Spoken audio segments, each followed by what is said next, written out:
السلام عليكم، ازيكم يا احلى اخوات؟ كل سنه وانتم طيبين. يلا نعمل مع بعض النهارده بقى اهم حاجه كده يا جماعه في عيد الاضحى للمشويات، سلطه الطحينه. تعالوا نعمل مع بعض كده 2 كيلو من الطحينه الخام بمكونات سهله وسريعه وبسيطه جدا، وهنعمل اجمل طحينه خام. عندي كده كوبايه من السمسم، سمسم احمر ابيض اللي تفضليه، وكوبايه من الطحين، وعليهم كده نص كوبايه من الفول السوداني الغير مملح. انا عايزه اسخن المكونات دي كده كلها مع بعض في طاسه بقى فاضيه على النار كده، واحط كده هضيف المكونات كلها على بعضها علشان نسخنها بس. احنا مش عايزين نحمصها ولا حاجة، احنا عايزين بس المكونات دي كده تسخن معانا عشان تخرج الرطوبة اللي فيها وتنطحن معانا بسهولة. خلاص بقى خلصت الكمية، وزي ما انتم شايفين وهقلبهم كده على بعض. مش هنسيبهم لما ريحتهم تطلع ولا حاجة علشان الطحينة طعمها ما يغيرش معانا ولا حاجة.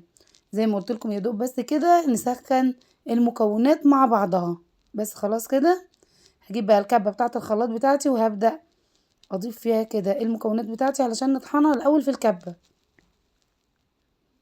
عايزه اقول لكم الموضوع سهل وبسيط وسريع، وهتعملي كميه كبيره جدا، يعني كميه مش هتتخيليها.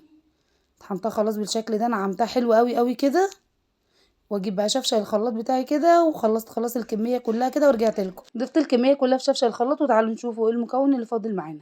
اهم حاجه بقى المكون ده دوت زيت ذره، مهم قوي قوي نوع الزيت بتاعك، يعني بلاش زيت التموين هيبوظ معاكي الوصفه. وعن تجربه هنضيف عليها كده كوبايتين من الزيت، يبقى كوبايه من السمسم، كوبايه من الطحين، نص كوبايه من الفول السوداني، هياخدوا معانا كوبايتين من الزيت. هنفرمهم في الخلاط زي ما انتم شايفين بالشكل ده كده.